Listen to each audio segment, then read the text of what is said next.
এত সুন্দর গাজরা যদি শুধুমাত্র শপিং ব্যাগ দিয়ে বানানো যায় তাহলে আমার মনে হয় বাড়িতে সবারই একবার করে ট্রাই করা উচিত। আর এটা বানানো মোটেও কঠিন কোনো ব্যাপার না, একদমই সহজ।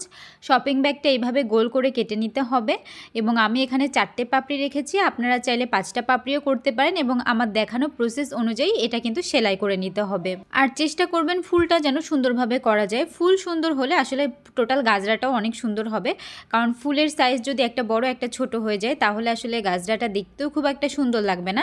এই জন্য চেষ্টা করবেন প্রত্যেকটা পাপড়ি যেন এক সাইজে রাখা যায় এবং প্রত্যেকটা ফুল যেন একই রকম হয়। আর ফুল একবার কমপ্লিট হয়ে যাওয়া মানে গাজরার অর্ধেক প্রসেসই শেষ। তবে সবাইকে বলবো এটা যখন ট্রাই করবেন হাতে অবশ্যই 3 থেকে 4 দিন সময় নিয়ে তারপর ট্রাই করবেন, কারণ একদিনে আসলে এতগুলো ফ্লাওয়ার বানানো সম্ভবও না, আর সম্ভব হলেও মাজার অবস্থা কিন্তু খারাপ হয়ে যাবে। এই জন্য অবশ্যই ধীরে সুস্থে 3-4 দিন হাতে সময় নিয়ে তারপর অল্প অল্প করে মেক করবেন। এই গাজরাটা আমি লাল কালার বানিয়েছি, আপনারা চাইলে কিন্তু সাদা কালারও মেক করতে পারেন।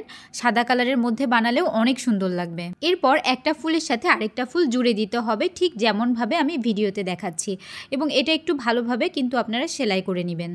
আর এই প্রসেস ইউজ করে সবগুলো ফুল সেলাই করা হয়ে গেলে আমাদের কিন্তু 80% কাজই শেষ হয়ে যাবে। আর যারা এই ধরনের ভিডিওগুলো দেখতে ভালোবাসেন তারা কিন্তু অবশ্যই আমার চ্যানেল সাবস্ক্রাইব করে রাখবেন। আমি চেষ্টা করব যেন সহজ সহজ এরকম ভিডিও আরও আনা যায়। যাই হোক, আমরা আবার গাজরা বানানোর প্রসেসে চলে আসি। এরপর কিন্তু গাজরা বানানোর প্রসেসটা একদমই ইজি। যখন ফ্লাওয়ারগুলো আমরা সব সেলাই করে ফেলেছি, এরপর এক টুকরা শপিং ব্যাগ নিয়ে সেটা ভালো করে সেলাই করে নিতে হবে, কারণ এটা হচ্ছে সিকিউর করতে হবে ফুলগুলোকে। ফুলগুলো যেন নিচ থেকে পড়ে না যায়, এই জন্য অবশ্যই একটা শপিং ব্যাগ দিতেই হবে। এবং এর উপরে 1 বাই 1 করে আমি কিন্তু ফ্লাওয়ারগুলো সেলাই করে নিব।